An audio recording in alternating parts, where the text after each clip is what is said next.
ایک دن میں اور فرائیڈے سمندر کے کنارے ٹہل رہے تھے کہ میں نے دور ساحل کی ریت پر کسی بڑی سی چیز کو دیکھا. میں نے دوربین لگا کر دیکھا تو مجھے یوں لگا جیسے وہ کوئی توپ ہے. ہم بھاگتے ہوئے اس جگہ پہنچے تو واقعی وہاں ایک اوسط سائز کی بڑی توپ پڑی تھی. ایسی توپیں جنگی جہازوں کے عرشے پر لگی ہوتی ہیں. یہ توپ بھی لکڑی کے ایک بڑے تختے پر جڑی ہوئی ایک طرف پہلو کے بل پڑی تھی. ہم دونوں نے زور لگا کر اسے سیدھا کیا. یہ ایک وزنی توپ تھی. فرائیڈے پوچھنے لگا ماسٹر یہ کیا چیز ہے؟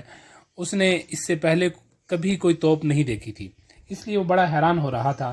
میں نے اسے بتایا کہ اسے توپ کہتے ہیں اور اس میں اتنی طاقت ہوتی ہے کہ اگر اسے دشمن کی طرف اونچا کر کے چلایا جائے تو ایک ہی گولے سے بہت سے آدمیوں کے ٹکڑے اڑا دیتی ہے. توپ کی یہ خوبی سن کر وہ بہت خوش ہوا اور بولا ماسٹر دیوتا ہم پر بہت مہربان ہے، اس لیے ہمیں دشمن کے مقابلے کے لیے توپ دے دی ہے. میں نے خدا کا شکر ادا کیا جس نے مشکل وقت میں ہمیں یہ توپ عنایت کر دی. واقعی ہمیں اس کی بہت ضرورت تھی. میں سوچنے لگا کہ یہ توپ کہاں سے آئی. میرے خیال میں یہ توپ جنگی جہاز کی تھی جسے سمندری ڈاکوؤں نے سمندر میں ڈبو دیا ہوگا. چونکہ یہ توپ لکڑی کے تخت پر نصب تھی اس لیے سمندر کی تیز لہریں اسے ابھار کر سطح سمندر تک لے آئی ہوں گی اور پھر اسے بہا کر کنارے پر پھینک گئی تھی. اب مسئلہ یہ تھا کہ اس توپ کو کیبن تک کیسے لے کر جائیں. جس جگہ یہ توپ تھی وہاں سے ہمارا کیبن جنگل کے کنارے 100-150 گز کے فاصلے پر تھا. توپ اتنی بھاری تھی کہ ہم اسے اٹھا کر وہاں نہیں لے جا سکتے تھے.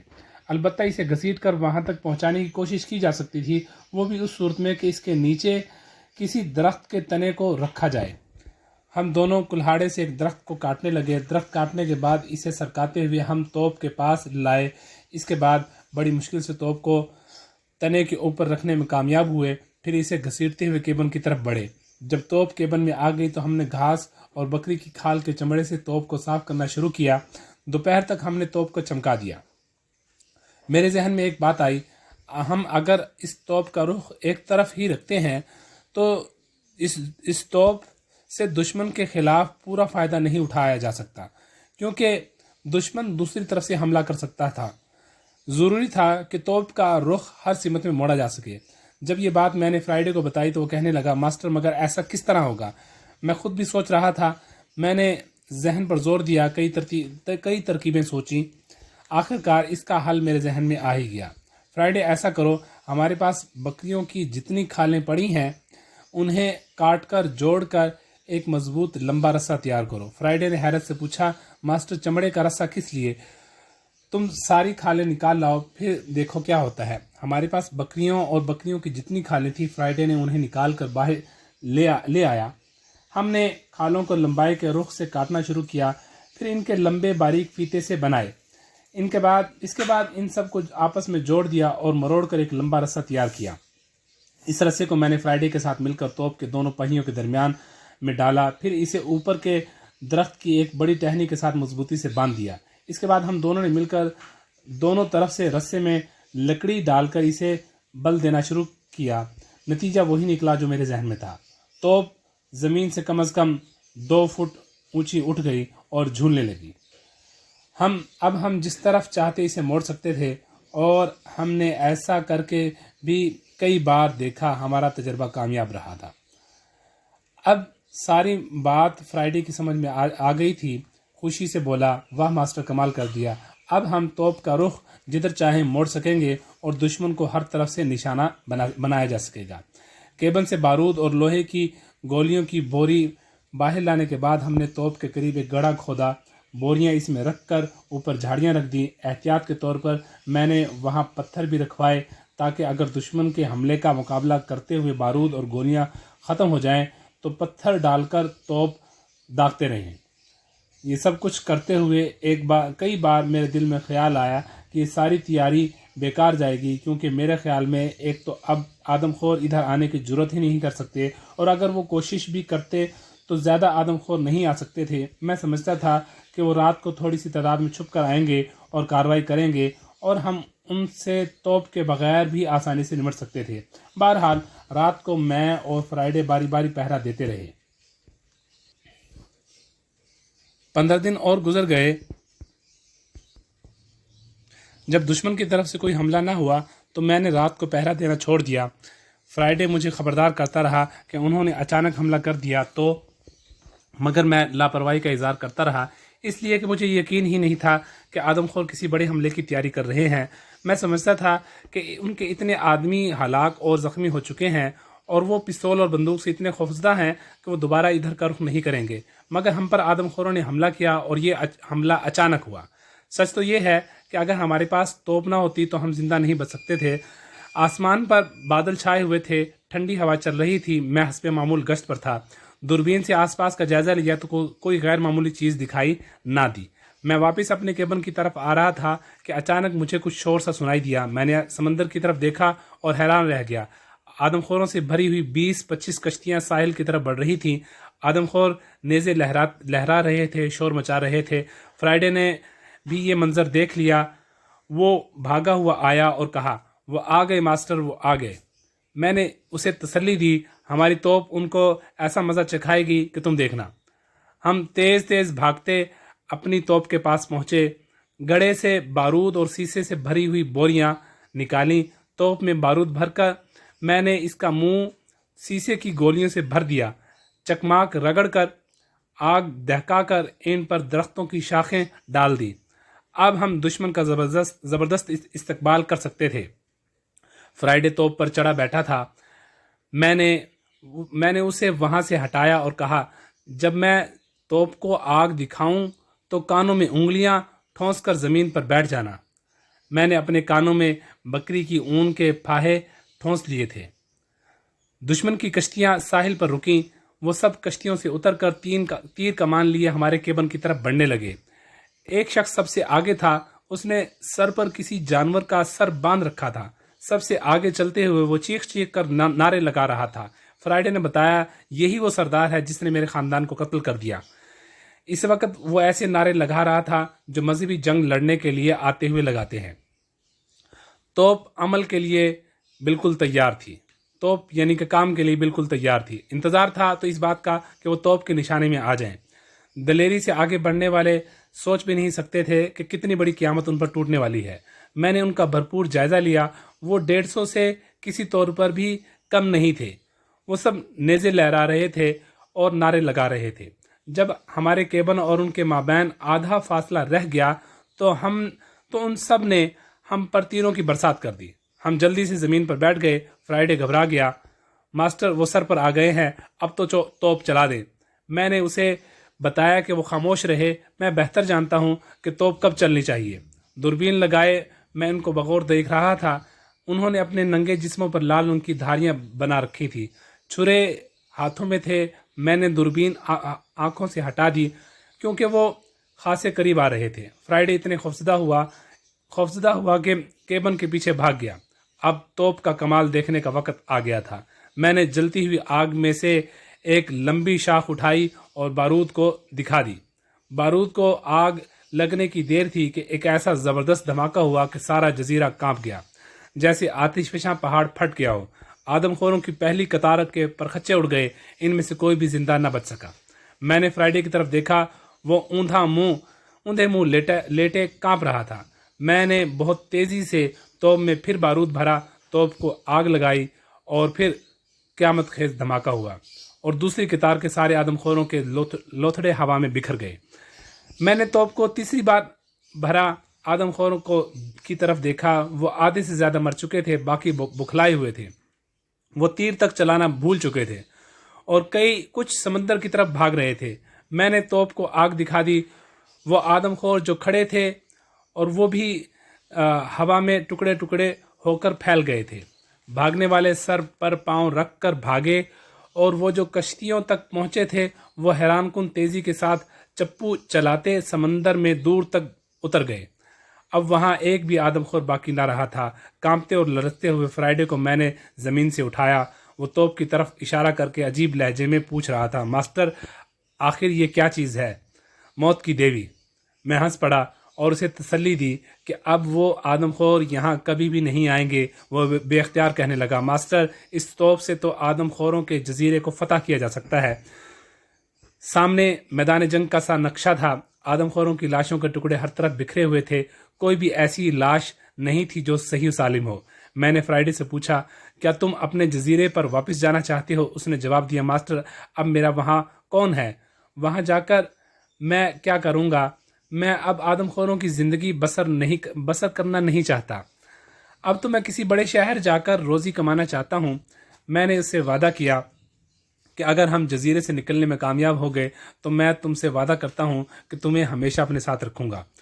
فرائیڈے نے سچے دل سے کہا، ماسٹر میں تمام عمر آپ کی خدمت کروں گا۔ میں نے اسے کہا، اب ہمارے سامنے صرف ایک مقصد ہے کہ کشتی مکمل کر کے جتنی جلدی ہو اس جزیرے سے نکل جائیں۔ خدا نے چاہا ہم ایک نہ ایک دن ٹرینڈڈ کے ساحل پر ضرور پہنچیں گے۔ توپ کو اچھی طرح صاف کیا، جو بارود بچ گیا تھا اسے محفوظ کر لیا۔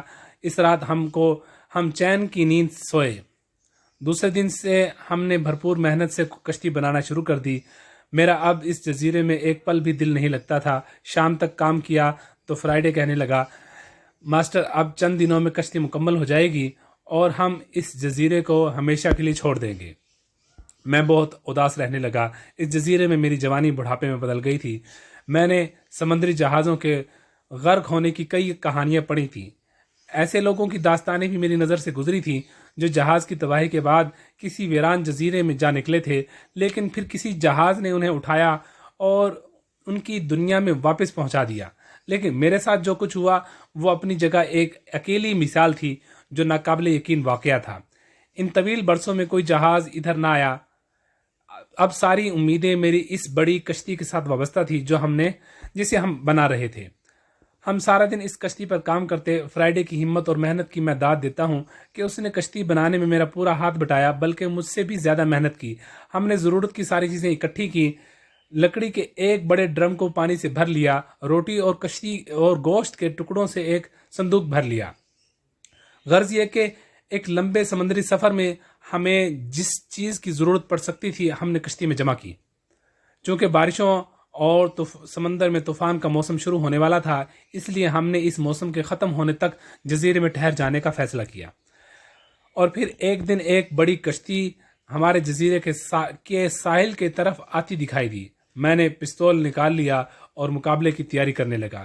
کشتی میں آدم خور سوار تھے۔ کشتی ساحل پر رکی اور پھر ایک آدم خور اس میں سے اتر کر بھاگتا ہوا ہماری طرف آیا۔ فرائیڈے نے اسے پہچان لیا اور کہا، یہ میرے باپ کا ایک وفادار ساتھی ہے۔ وہ آدم خور میرے پاس آ کر قدموں میں یوں گر گیا جیسے مجھے سجدہ کر رہا ہو۔ میں نے اسے اٹھایا اور پوچھا، وہ کیسے آیا ہے؟ اس نے بڑے دکھ بڑے لہجے میں کہا، ظالم سردار نے اس عبرتناک شکست کے بعد ان سب لوگوں کو قید کر لیا جو فرائیڈے اور اس کے باپ کے وفادار ہیں۔ اس نے ان کے بچوں اور عورتوں کو بھی قیدی بنا لیا اور پورے چاند کی رات کو وہ سب کو قربانی دینے والا ہے۔ میں بڑی مشکل سے جان بچا کر یہاں تک پہنچا ہوں۔ ہماری اور ہمارے بچوں کی جان بچاؤ، ظالم سردار سے ہمیں نجات دلاؤ۔ جب میں نے اس سے پوچھا کہ میں کس طرح ان کی مدد کر سکتا ہوں تو اس نے بڑی سادگی سے جواب دیا، تم جادوگر ہو، تمہارے پاس آگ برسانے والا جادو کا پہاڑ ہے، اسے لے کر ہمارے جزیرے کو فتح کر لو، سردار کو ختم کر دو، ہم ساری عمر تمہارا احسان نہیں بھولیں گے، دعائیں دیں گے، ورنہ وہ ہماری عورتوں اور بچوں کو بھی قتل کر کے بھون کر کھا جائیں گے۔ میں نے فرائیڈے سے پوچھا کہ ہمیں کیا کرنا چاہیے تو اس نے کہا، ماسٹر یہ میرے والد کے سچے اور وفادار ساتھی ہیں، انہوں نے ہمیشہ میرے والد کا ساتھ دیا، اب میں بھی ان کا ساتھ دوں گا۔ اب مجھے اجازت دیں کہ میں یہ توپ کشتی پر رکھ کر جزیرے میں جا کر ظالم سردار کو ختم کر دوں۔ میں نے جواب دیا، توپ چلانا تمہارے اکیلے کے بس کا روگ نہیں، میں تمہاری زندگی خطرے میں نہیں ڈالوں گا، میں تمہارے وفادار قبیلے کی مدد کے لیے خود تمہارے ساتھ چلوں گا۔ فرائیڈے اور وہ آدم خور میرے فیصلے پر بہت خوش ہوئے۔ اس آدم خور کو مدد کا پورا یقین دلا کر ہم نے واپس بھجوا دیا۔ توپ بہت وزنی تھی، یہ ہماری چھوٹی کشتی میں نہیں جا سکتی تھی، اس لیے ہم نے نئی اور بڑی کشتی سے سارا سامان اتارا اور اسے حفاظت سے پھر کیبن میں رکھ دیا۔ ہم نے توپ کو بڑی اور نئی کشتی میں رکھا اور پھر سے اسے رسوں سے کھینچتے ہوئے سمندر کے کنارے تک لے گئے۔ بارود بھی کشتی میں رکھ لیا گیا۔ اگرچہ موسم کا کچھ اعتبار نہیں تھا، پھر بھی جلدی حملہ کرنا ضروری تھا، کیونکہ 2-1 دنوں کے بعد چاند رات آنے والی تھی۔ بلا شبہ سینکڑوں لوگوں، بچوں اور عورتوں تک کی زندگیاں خطرے میں تھی۔ اپنے منصوبے پر غور کرنے کے بعد میں نے فرائیڈے سے کہا آج صبح منہ اندھیرے ہم آدم خوروں کے جزیرے پر حملہ کریں گے۔ فرائیڈے کو بھلا کیا اعتراض ہو سکتا تھا؟ ابھی صبح نہیں ہوئی تھی اور تاریکی پھیلی ہوئی تھی کہ ہم دونوں کیبن سے نکلے اور بڑی کشتی میں آ گئے اور کشتی کو دھکیلتے ہوئے کھلے سمندر میں لے آئے۔ سمندر پرسکون تھا۔ جب ہمارا جزیرہ نگاہوں سے اوجھل ہوا تو صبح کی روشنی پھیلنے لگی۔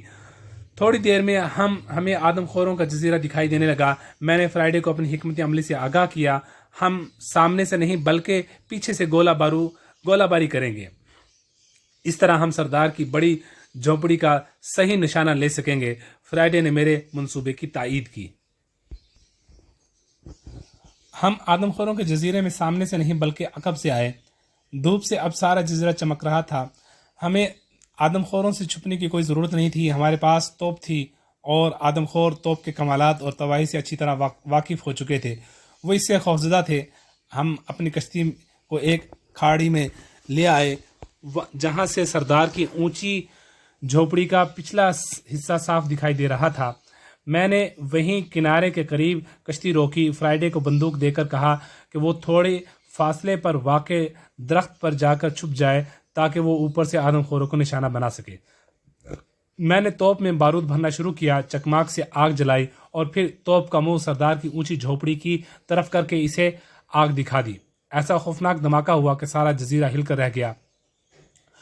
پرندے خوف سے آوازیں نکالتے پھڑپھڑاتے درختوں سے اڑ گئے۔ دھماکے سے کشتی بھی پیچھے کو ہٹ گئی۔ میں چپوں کی مدد سے اسے آگے لے آیا۔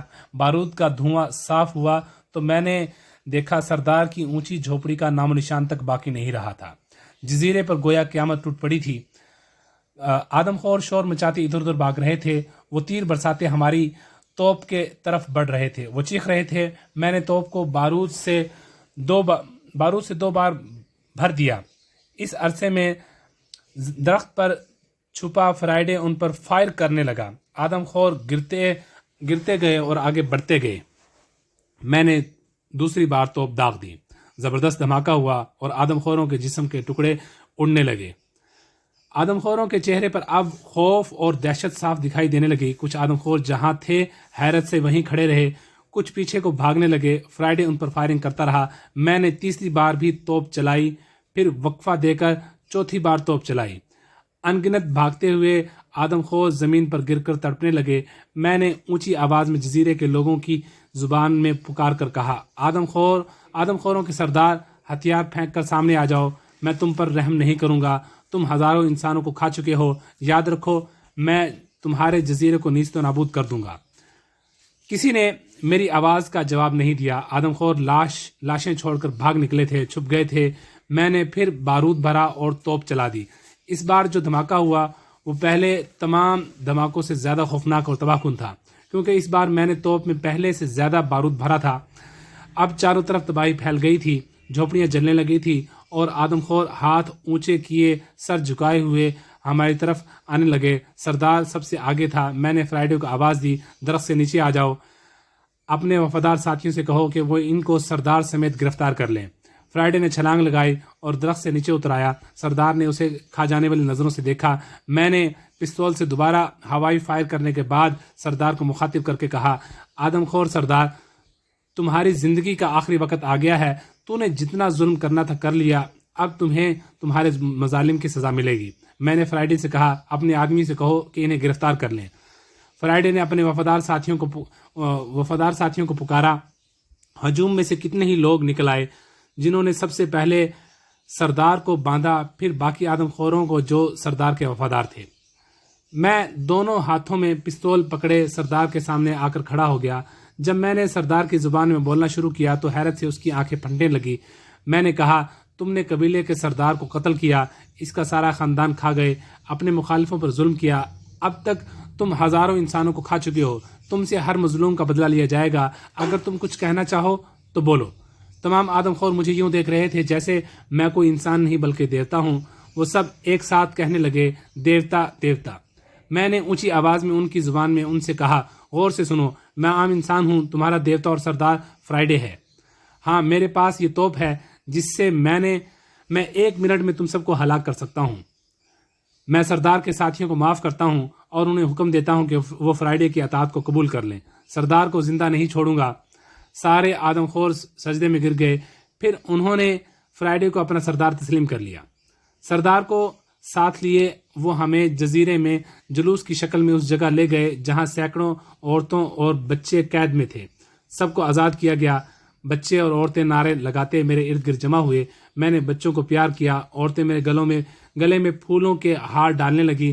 وہ سب مجھے دیوتا کہہ رہے تھے۔ فرائیڈے بہت خوش تھا۔ اس وقت لوگوں نے اعلان کیا کہ اب قبیلے اور جزیرے کا سردار فرائیڈے ہے۔ دوپہر کو انہوں نے ہمارے اعزاز میں زبردست دعوت دی۔ آدم خور مرد، عورتیں اور بچے ناچ کر ہمارا دل بہلانے لگے۔ دعوت میں سالم بھنی ہوئی بکریاں تھیں۔ فرائیڈے نے میرے کان میں کہا، یہ میری وجہ سے ہے، ورنہ لوگ تو آج سردار کو بھون کر کھانا چاہتے تھے۔ کھانے کے بعد انہوں نے سردار کو پیش کیا جو رسوں میں بندھا ہوا تھا۔ فرائیڈے کے وفادار اسے گھسیٹ کر لا رہے تھے۔ سردار کی حالت بہت خراب تھی، بہت پریشان دکھائی دے رہا تھا، لیکن موت کا خوف اس کے چہرے پر نہ تھا۔ وہ واقعی ایک ظالم اور پتھر دل انسان تھا۔ اس نے معافی نہیں مانگی تھی، مجھے جان بخشی کے لیے نہیں کہا تھا۔ سب اسے قتل کرنا چاہتے تھے اور اس کا گوشت کھانا چاہتے تھے، لیکن مجھے اس کی بہادری بہت پسند آئی۔ میں نے کہا اگر فرائیڈے اجازت دے تو اس کی جان بخشی کر کے اسے کسی اور دور دراز واقع جزیرے میں جلا وطن کر دیا جائے۔ فرائیڈے نے کہا میں اسے جلا وطن کرنے پر رضامند ہوں، لیکن آدم خور مرد، عورتیں اور بچے اس کے لیے تیار نہ ہوئے۔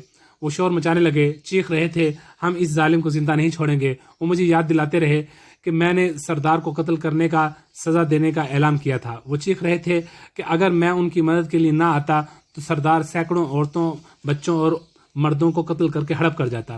وہ کسی بھی طرح سے اسے معاف کرنے کے لیے تیار نہ تھے۔ آدم خوروں نے سردار کے ارد گرد ناچنا شروع کر دیا۔ یہ بڑا وحشیانہ موت کا رقص تھا۔ عورتوں کے ہاتھوں میں نوکیلے تیر تھے۔ ناچتے ہوئے وہ ان تیروں کو اس کے جسم میں چبھونے لگے۔ سردار کے جسم کے زخموں سے خون بہنے لگا۔ وہ خاموش بیٹھا تھا، اپنی قسمت پر راضی ہو چکا تھا۔ وہ جانتا تھا کہ موت اس کے سر پر پہنچ گئی ہے۔ فرائیڈے کے وفاداروں میں سے ایک بوڑھے آدم خور نے آگے بڑھ کر زمین سے مٹی اٹھائی اور ظالم سردار کے سر پر ڈال دی۔ یہ کوئی خاص رسم تھی۔ سب عورتیں اور مرد خوشی سے چیخنے لگے۔ پھر انہوں نے سردار کو بالوں سے پکڑ کر اس کا چہرہ اوپر کر دیا اور اچانک ایک چھرے والے آدم خور نے سردار کی گردن پر چھرا چلایا اور اسے بکرے کی طرح ذبح کر دیا۔ خون کا فوارہ سامنے گرنے لگا۔ آدم خور چلو بھر اس کا خون پینے لگے۔ مردہ سردار کی کٹی ہوئی گردن ایک طرف ڈھلک گئی۔ پھر کتنے ہی آدم خور چھرے لے کر سردار کے جسم پر ٹوٹ پڑے۔ میں خوفزدہ بیٹھا یہ منظر دیکھ رہا تھا۔ اب سردار کا جسم دکھائی نہیں دیتا تھا، لوگ اس پر جھکے تھے۔ جب آدم خوروں کی بھیڑ چھٹی تو میں نے دیکھا جہاں پہلے سردار کا جسم تھا وہاں خون کے نشانوں کے علاوہ کچھ بھی نہیں تھا۔ وہ سردار کی بوٹی بوٹی کر کے لے گئے تھے۔ سردار کا سر ایک نیزے پر چڑھا کر سارے جزیرے میں گھمایا گیا اور پھر اس سر کو فرائیڈے کے باپ کی پرانی جھوپڑی کے اوپر لٹکا دیا گیا۔ وہ رات میں نے فرائیڈے کے کہنے پر اس جزیرے پر بسر کی۔ جزیرے میں جشن کا سما تھا، سب ناچ رہے تھے۔ جب آدھی رات کے بعد میں سویا تو بھی لوگ ناچ رہے تھے۔ دوسرے دن فرائیڈے بھی میرے ساتھ جانے پر ضد کرنے لگا۔ اس کا دل اب آدم خورم نہیں لگتا تھا۔ وہ میرے ساتھ جزیرے پر اور پھر کشتی میں سوار ہو کر میرے ساتھ کسی بڑے شہر میں جانا چاہتا تھا۔ میں نے اسے سمجھایا کہ اب وہ سردار ہے اور اسے اپنے جزیرے اور اپنے قبیلے میں رہنا چاہیے، اور وہ ان لوگوں کی عادتیں بدل کر آدم خوری کی عادت چھڑا کر انسانیت پر بڑا احسان کر سکتا تھا۔ میں نے اسے اپنی دلیلوں سے قائل کر لیا اور وہ اپنے جزیرے پر رکنے پر آمادہ ہو گیا۔ میں جانتا تھا کہ اگر فرائیڈے میرے ساتھ کسی بڑے شہر میں بھی چلا گیا تو وہاں اس کا دل نہیں لگے گا۔ وہ بڑے شہروں میں رہنے کا عادی نہیں ہو سکتا تھا۔ چلتے وقت میں نے اسے توپ بھی دے دی اور بارود بھی، اور 2 پستول بھی اس کے حوالے کر دیے۔ سارے جزیرے نے مجھے رخصت کیا۔ فرائیڈے بہت جذباتی ہو رہا تھا۔ اس نے کہا وہ مجھے ملنے کے لیے جزیرے میں آتا رہے گا۔ میں اب پھر اکیلا تھا۔ طوطے اور کتے کی موت کے بعد فرائیڈے بھی اب اپنے جزیرے میں تھا۔ تنہائی مجھے کاٹنے کو دوڑتی تھی۔ اب اپنے کیبن میں بیٹھ کر میں سوچنے لگا، اب میں یہ تنہائی کیسے برداشت کروں گا؟ 32 برس سے میں اس جزیرے میں تھا اور اس جزیرے میں ایک پل بسر کرنا بھی میرے لیے مشکل ہو رہا تھا، لیکن میں مجبور تھا۔ بارشوں اور سمندری طوفان کے موسم کے گزر جانے کے بعد ہی میں جزیرے سے نکل سکتا تھا۔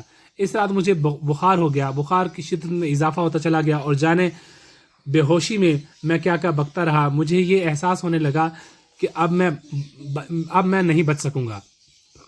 اگلے دن شام کو بخار میں کمی ہوئی، پھر بھی میں رات بھر لیٹا رہا۔ اگلے دن دوپہر کو میں اٹھا، سمندر کے کنارے دھوپ میں آ کر بیٹھ گیا۔ گرمی کا موسم شروع ہو رہا تھا، شام تک وہیں دھوپ سیکتا رہا۔ رات کو کچھ روٹی اور خشک انگور کھا کر سو گیا۔ اس رات بخار بھی اتر گیا، نیند بھی خوب آئی۔ صبح میں اچھاچ بچھاچ اٹھا۔ میں نے بڑی کشتی میں پھر سے ضروری سامان لادنا شروع کر دیا۔ اب فرائیڈے تو نہیں تھا، اس لیے سارا کام مجھے خود کرنا پڑا اور اکیلے ہی جزیرے سے روانہ ہونا تھا۔ میرے خیال میں ایک ماہ کے بعد موسم میرے سفر کے لیے سازگار ہونے والا تھا اور پھر بارشیں شروع ہو گئیں۔ میرے کیبن کی چھت ٹپکنے لگی، میں چٹان کی کھو میں لیٹ گیا۔ زبردست طوفان آیا، درخت جھولنے لگے، سمندر کی لہریں خوفناک شور مچاتی، بجلیاں کڑکتی، بادل گرجتے تو یوں لگتا جیسے بھونچال آ گیا ہے۔ مجھے سب سے زیادہ فکر اپنی کشتی کی تھی۔ خدا سے دعا کرتا کہ اسے طوفان اور بارشوں سے محفوظ رکھے۔ جب طوفان تھم گیا تو میں باہر نکلا۔ جزیرے میں ساحل کے کنارے کئی درخت اکھڑ کر زمین پر گرے تھے۔ میں بھاگتا ہوا حواس باختہ اس چٹان کی طرف بڑھا جہاں میں نے کشتی باندھ کر رکھی تھی۔ میرا دل ڈوب گیا، وہاں کشتی نہیں تھی، دور دور تک کشتی دکھائی نہیں دے رہی تھی۔ طوفانی لہریں رستہ توڑ کر کشتی کو خدا جانے کہاں بہا کر لے گئی تھی۔ وہ کشتی جسے مہینوں میں تیار کیا تھا، وہ اس جزیرے سے آزادی حاصل کرنے کا آخری سہارا تھی، جانے طوفان میں کہاں بہہ گئی تھی۔ میں رونے لگا، بوجھے دل کے ساتھ اپنے کیبن میں پہنچا۔ تنہائی کا احساس بڑھنے لگا، مایوسی نے مجھے گھیر لیا، ہر امید دم توڑ گئی تھی۔ اب تو گویا یہ جزیرہ میرے لیے موت کا جزیرہ بن گیا تھا۔ اب میں بوڑھا اور کمزور ہو گیا تھا۔ 32 برس میں اس جزیرے نے میری طاقت چوس لی تھی۔ میں نے یقین کر لیا تھا کہ اب میں مرنے والا ہوں۔ اس جزیرے میں اکیلا تنہا موت کو گلے لگاؤں گا۔ میں آنکھیں بند کر کے موت کا انتظار کرنے لگا۔ میں آنکھیں بند کیے لیٹا تھا کہ میرے کانوں نے سمندری جہاز کی آواز سنی۔ مجھے یقین نہ آیا، اسے میں نے ایک وہم قرار دیا۔ دل نے کہا موت سے پہلے یہ آوازیں میرا دل بہلا رہی ہیں۔ لیکن دوسری بار پھر میں نے جہاز کی سیٹی کی آواز سنی۔ میں نے آنکھیں کھولی، تیزی سے کیبن سے باہر نکلا، پھر بھاگتا ہوا پہاڑی پر چڑھ گیا۔ اگرچہ میں دوربین کیبن میں بھول آیا تھا، لیکن مجھے اس کی ضرورت نہیں پڑی۔ وہ سمندر میں تھا، میرے اور اس کے درمیان خاصا فاصلہ تھا۔ مجھے اپنی آنکھوں پہ یقین نہ آیا۔ میں نے 2-3 بار اپنے ہاتھوں سے اپنی آنکھوں کو ملا۔ ہاں، وہ جہاز تھا، سمندر میں کھڑا جہاز تھا۔ نیلی وردیوں والے ملاح صاف نظر آ رہے تھے اور کچھ ملاح ایک کشتی میں بیٹھے ساحل سے جہاز کی طرف جاتے دکھائی دیے۔ میں زور زور سے چیخنے اور چلانے لگا۔ میں نے پستول سے ہوائی فائر کیا۔ پستول کی آواز پر جہاز کی طرف جاتی ہوئی کشتی مڑی اور ساحل کی طرف بڑھنے لگے۔ میں پہاڑی سے اترا اور سمندر کی طرف بھاگنے لگا۔ دریا میں ریت پہ منہ کے بل گرا، لیکن پھر اٹھ کر بھاگنے لگا۔ میں ساحل پر جا کر گر گیا۔ کشتی ساحل پر آ کر رکی۔ نیلی وردیوں والے ملاح اتر کر میرے ارد گرد کھڑے ہو گئے۔ وہ مجھے حیرت سے دیکھ رہے تھے۔ میں انہیں دیکھ کر ناقابل بیان خوشی محسوس کر رہا تھا، کیونکہ وہ مہذب انسان تھے جنہیں دیکھے مجھے 32 برس ہو گئے تھے۔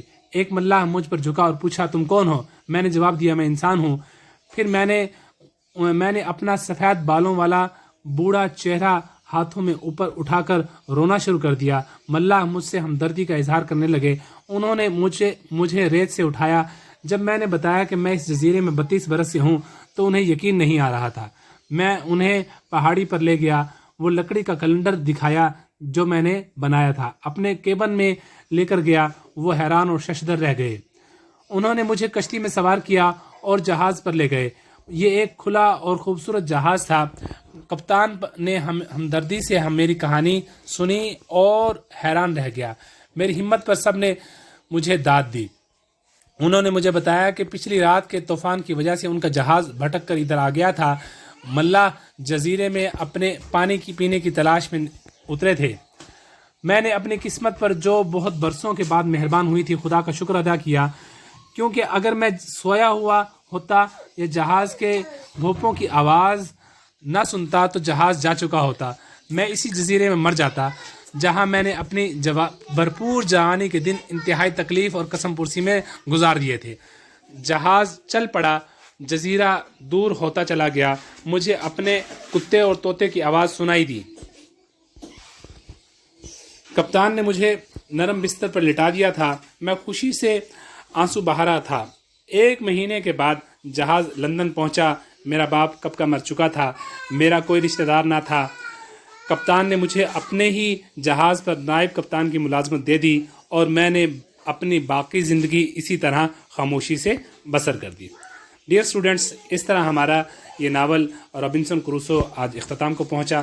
انشاءاللہ نیکسٹ لیکچر میں نیکسٹ ٹاپک کے ساتھ حاضر ہوں گے، تب تک کے لیے اللہ حافظ۔